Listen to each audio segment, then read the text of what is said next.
गुरुजी ने कहा, भाई कल तुम्हारी सबकी परीक्षा होगी धनुष बाण की, तैयार रहना। और जब अगले दिन सब आ गए तो गुरुजी ने कहा, पेड़ के ऊपर एक चिड़िया है, नकली थी, असली नहीं, क्योंकि असली तो बैठी नहीं रहती, देर उड़ जाए वो तो धनुष बाण सामने आते ही उड़ जाए पर के वो चिड़िया है और उसकी आंख में निशाना लगाना है। बोलो दुर्योधन, तैयार हो? जी गुरुजी तैयार है। तो बताओ तुम्हें क्या दिख रहा है? दुर्योधन बोला, मेरे को सब दिख रहा है।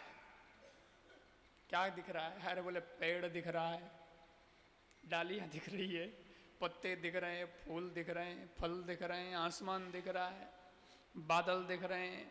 अच्छा हाँ, और चिड़िया भी दिख रही है, छोटी सी है लेकिन मुश्किल से दिख रही। गुरु जी बोले ठीक, साइड में।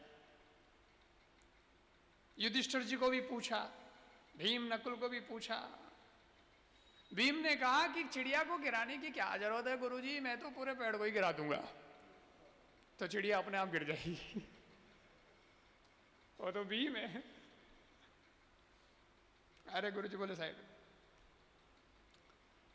अर्जुन को पूछा, तुझे क्या दिख रहा है? अर्जुन ने कहा, गुरुदेव दिखने में तो मेरे को भी सब दिखाई दे रहा है, क्योंकि हमारा विजन, हमारा जो ईश्वर ने जो लेंस दिया है वो बहुत जबरदस्त है, उसकी भी एक क्वालिटी है, उसको कैसे नकार सकते हैं। दिखने में तो मुझे भी सब दिखाई दे रहा है, पर गुरुदेव इनसे भी ज्यादा मुझे आपका वचन दिखाई दे रहा है कि आपने कहा क्या है।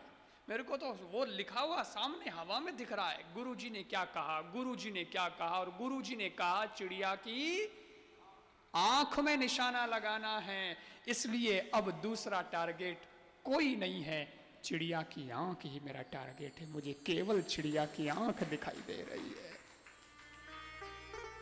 तो लगाओ बेटा निशाना। और लगाया, सीधा आंख में लगा और गुरुजी ने कहा, यह है मेरिट लिस्ट में तो इसका नाम है, क्योंकि मुझे कोई ये थोड़ा ही था कि तुम्हें क्या दिखाना है, मुझे तो ये था कि तुम्हें टारगेट क्या करना है, और वो ही तुम नहीं समझ पाए, तुम इधर उधर भटक गए, तो फिर क्या समझे तुम गुरु को। इसलिए अर्जुन श्रेष्ठ हुआ।